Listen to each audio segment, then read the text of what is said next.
is BTV, your home for memorable entertainment.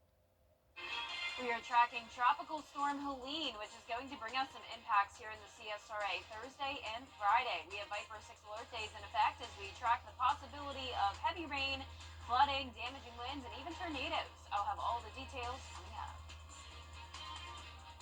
Now on News Channel 6 at 10. Live from Television Park, this is WJBF, News Channel 6 at 10 on BTV.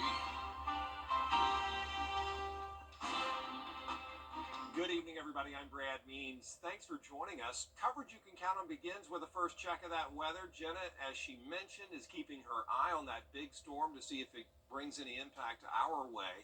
Jenna. Yeah, that's right, Brad. In the meantime, it is a nice night, though. Here's a look at our Terry Lambert Hyundai Skyview cam at Augusta Regional Airport. Clear skies and breezy conditions. Today, we actually picked up just a little amount of rainfall in Augusta. I know we desperately need the rain. This isn't really helping with that. But we definitely will see improvements with our drought once we get through all the rain from Helene. But today we started out at 73 degrees. That is over 10 degrees above our average low. And our high today was also well above average, 93. So it's been a hot start to the fall season. Right now our temperatures are still in the 70s. 79 in Barnwell, 78 in Augusta. Bamberg at 80 degrees still. Aiken, you're at 76. 78 in Waynesboro and 72 in Gibson. The dew points are in the low 70s in some places, so we do have a lot of moisture around. Winds are coming in from the south around 5 to 6 miles per hour. As for satellite and radar, scattered showers and storms to our north and west along this cold front passage. We'll be watching that over the next couple of days in addition to Tropical Storm Helene. Winds are at 60 miles per hour now. It's very close to Cancun, Mexico. And we'll be moving into the Gulf of Mexico tomorrow, and that's when it'll strengthen up to a hurricane. Tomorrow morning for us, though, just partly cloudy skies, not seeing any rain for the most part until late Wednesday evening. Temperatures will be in the low 70s. Cooler temperatures are coming because of Helene. We'll start to see the temperatures drop down into the low 80s, mid 80s over the weekend. Mostly cloudy skies tomorrow, Viper 6 alert day Thursday and into Friday morning due to those tropical impacts. So I'll have the latest on what's going on with the tropics coming up, but back to you, Brad. All right, Jenna, thanks. Georgia's Emergency Management Agency now working with agencies all across the state to try to get ready for Helene. The story from our Atlanta Bureau Chief Archit Seshadri. State leaders are preparing for Tropical Storm Helene, getting 500 National Guards ready to be deployed due to a state of emergency declared by Georgia Governor Brian Kemp. This means they'll have resources all around the state to prepare in case severe weather hits, especially since this storm will be rolling in late Thursday night overnight. Now, we did speak to Chris Stallings, who is the director of the Georgia Emergency Management Association, and he says they are working around the clock with different state agencies to make sure that streets and roads are covered. Now, since this is a statewide storm, they're saying that this is going to be impacting all 159 counties across Georgia. They may even have some folks coming in from Florida.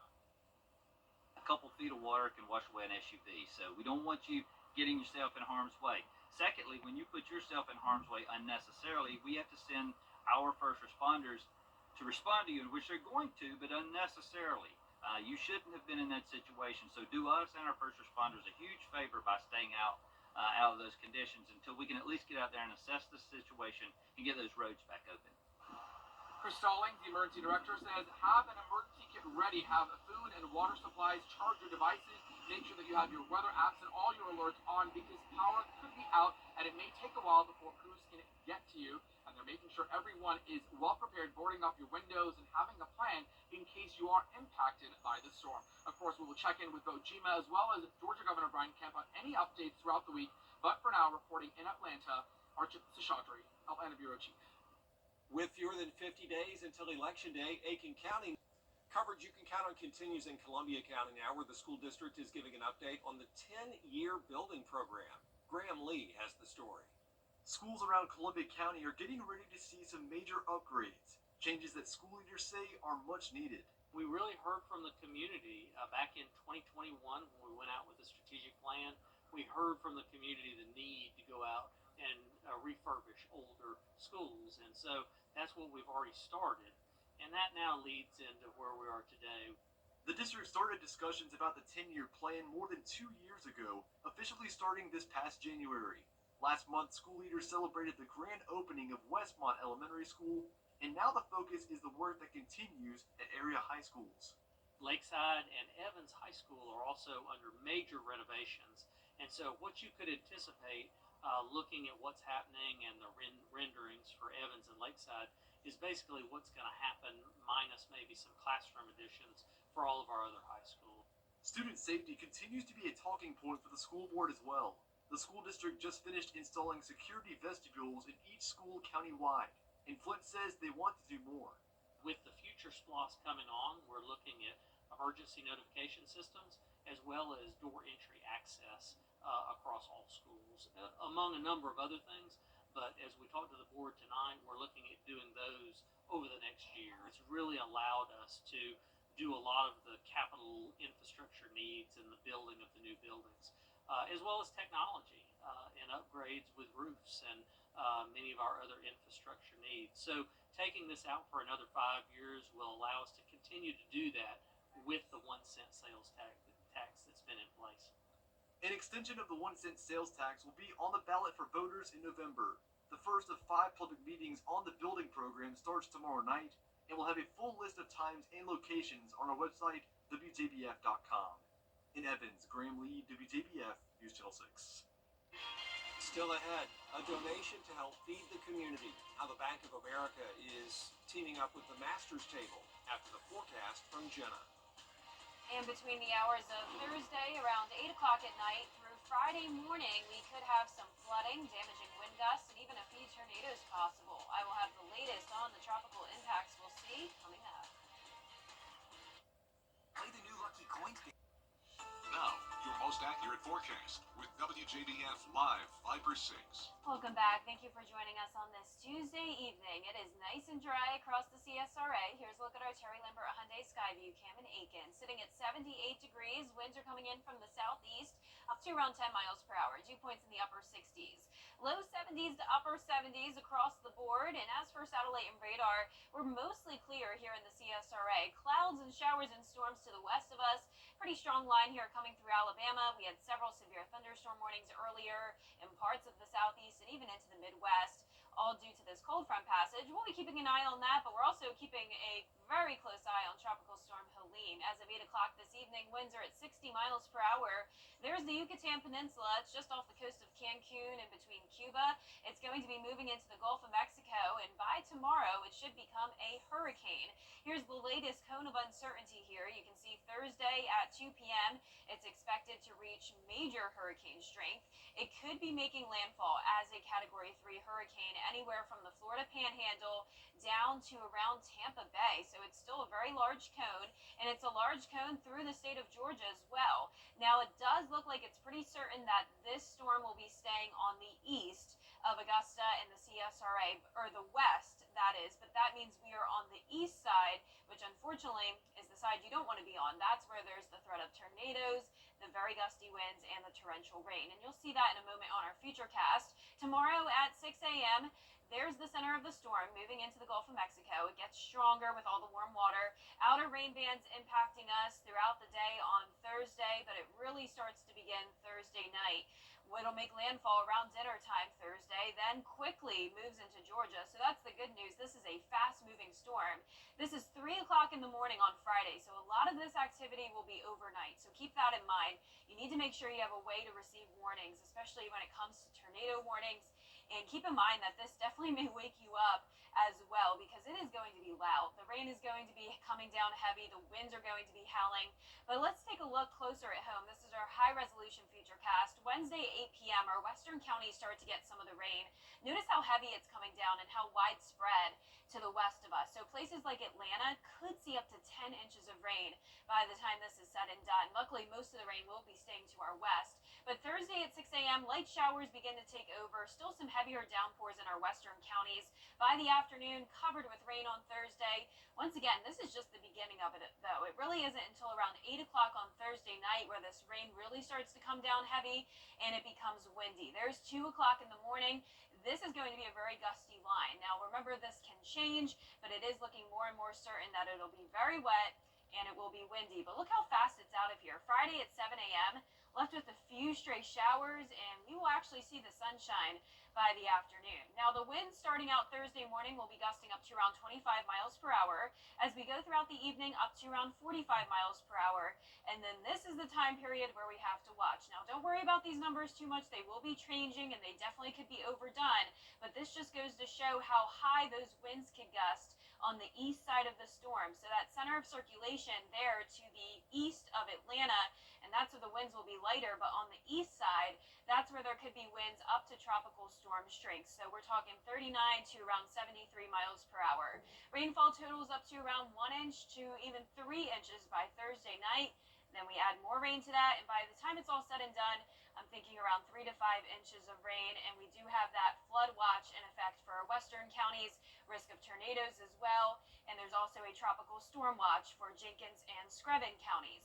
Here's a look at your 10-day forecast. So the Viper 6 alert days are for Thursday night through Friday morning, back to sunshine on Saturday, mid 80s over the weekend, and next week we'll see even cooler temperatures, upper 70s by next Thursday. All right, Jen, thanks. Bank of America donating big money to help the Masters Table Soup Kitchen's urban farm. $15,000 to help that farm grow fresh produce in the garden on Fenwick Street, right by the soup kitchen. We've slowly started to kind of forget about gardening and farming, and I see this place as really just that reminder of, if you don't have a lot of space, it's okay. You can still just get a pot and put a tomato seed in there and grow some fruit for tomorrow. And you can help keep that garden growing by making a donation or volunteering your time. To find out how, just go to our website, WJBF.com.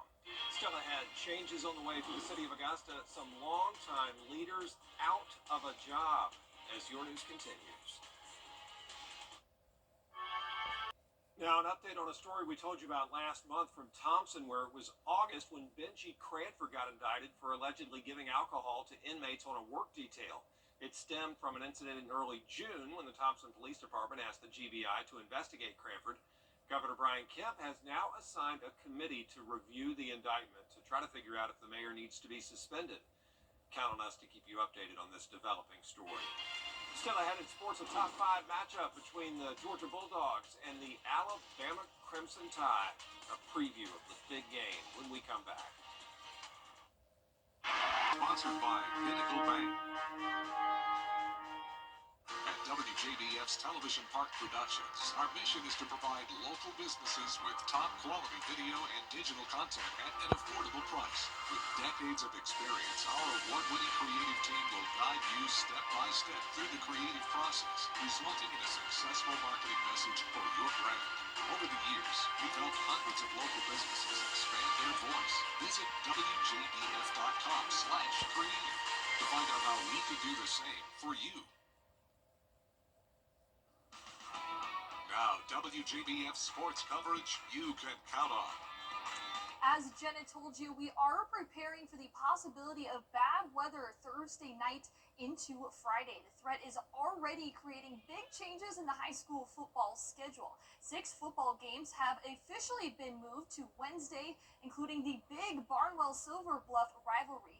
All times are at 7 p.m. except for Batesburg-Leesville game, which has been moved to 7:30 p.m. We have a running list of changes at WJBF.com. And the biggest game of the college football season so far will happen right here on News Channel 6. The stage is set for Georgia versus Alabama at Bryant-Denny Stadium. The Bulldogs gear up for a top 5 matchup against the Crimson Tide. The last time these two teams met, the Tide beat the Bulldogs in the SEC championship game last season. Now the Tide look to spoil the party once again as the Bulldogs are currently on a 42-game regular season winning streak. Georgia's last win over the Crimson Tide came in the 2022 National Championship game. The Bulldogs, however, haven't shied away from the big stage. I really look at it like this is a hell of an opportunity for our kids, our program, national stage, and we're on the national stage a lot. We've been on the national stage a lot, especially the last 3 or 4 years. So it's the reason kids want to come to Georgia. They say, I want to play games like that. And kickoff is set for 7:30 p.m. right here on News Channel 6. And the Clemson Tigers will welcome Stanford to the ACC this Saturday. It'll be just the second time in history that these two teams have played. Both teams are coming in at 2-1. The Tigers are coming off a dominant 59-35 home win against NC State. And Clemson quarterback Cade Klubnik went 16 of 24 for 209 yards with 3 touchdown passes. Klubnik will go head-to-head with Cardinal quarterback Ashton Daniels, a Buford, Georgia native. They're going to compete their butts off, and so we've got to match the type of energy and effort that they play with for sure. For them offensively, got a lot of experience up front. It's all about the quarterback. I mean, this kid, he's local here down in Georgia, and very good player. The quarterback battle will take place in Death Valley. Kickoff is set for 7 p.m. on ESPN. And on the diamond, the Atlanta Braves begin a crucial 3-game series against the New York Mets. The Braves have to win Game 1 if they want to stay alive in the wild card contention. Bottom of the third, Michael Harris shoots one into the right field gap for a bases clearing RBI double. Braves get on the board. Then Ozzie Albies with the liner past the second baseman, just like that. Braves lead 2-0. Bottom of the fourth, Harris with the no-doubter into the left field bleachers. A triple away from hitting the cycle, and the Braves get the much-needed 5-1 win over the Mets, not the Reds, the Mets. And the 8th-seeded Atlanta Dream played a close contest against the Liberty. And jumping to the third quarter, we got to check this one out. Brianna Stewart tries to lay one in, but Ryan Howard with the rejection of the night. So nice we have to show it twice. And Sabrina Ionescu, though, was too much to handle with a playoff career-high 36 points. The Liberty get the 91-82 win, and they take the series. Transform your bathroom with...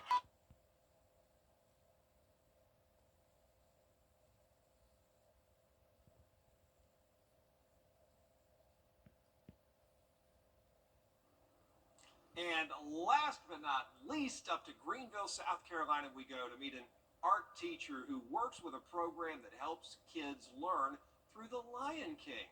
The program is held at the Peace Center. It focuses on music, dance, and theater. Julia Keener has more.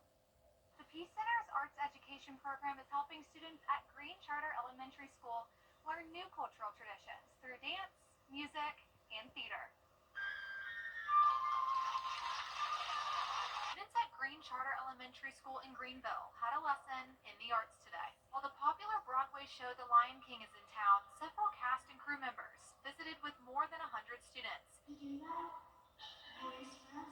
As part of the Peace Center's arts education program, actor Forrest Van Dyke, who plays Bonsai in the show, says events like this allow children to see and try things, some for the first time. Messages of Lion King are to go after your dreams, to believe in yourself even when things are really difficult. So I hope seeing the show, they're inspired to do that, but also seeing us up here talking about our own experiences can inspire them to go after their dreams, whether it's in theater or some other field they're interested in. I think inspiration is really the goal. This group said while they travel the country performing, seeing the joy they bring students like these is the best part. Oh, what a wonderful program for those kids and a great musical. Everybody loves The Lion King. Oh, yeah, it looks fun. Well, our 10-day forecast showing a pretty nice day tomorrow. Mostly cloudy, though, upper 80s. Then we'll start to see the rain Thursday morning, becoming heavy and windy late Thursday night, continuing into Friday morning. Once again, we could have damaging wind gusts, a few tornado warnings, and the risk of some flash flooding. Temperatures will be in the mid-80s over the weekend, nice and sunny and dry on Saturday. Next week, a few showers, back to sunshine next Wednesday, and cooling down a bit, highs in the upper 70s. All right, Jenna, thanks. And thank you all for joining us. We're back at the top of the hour on News Channel 6 at 11. And Hogan's Heroes is next here on WJBF.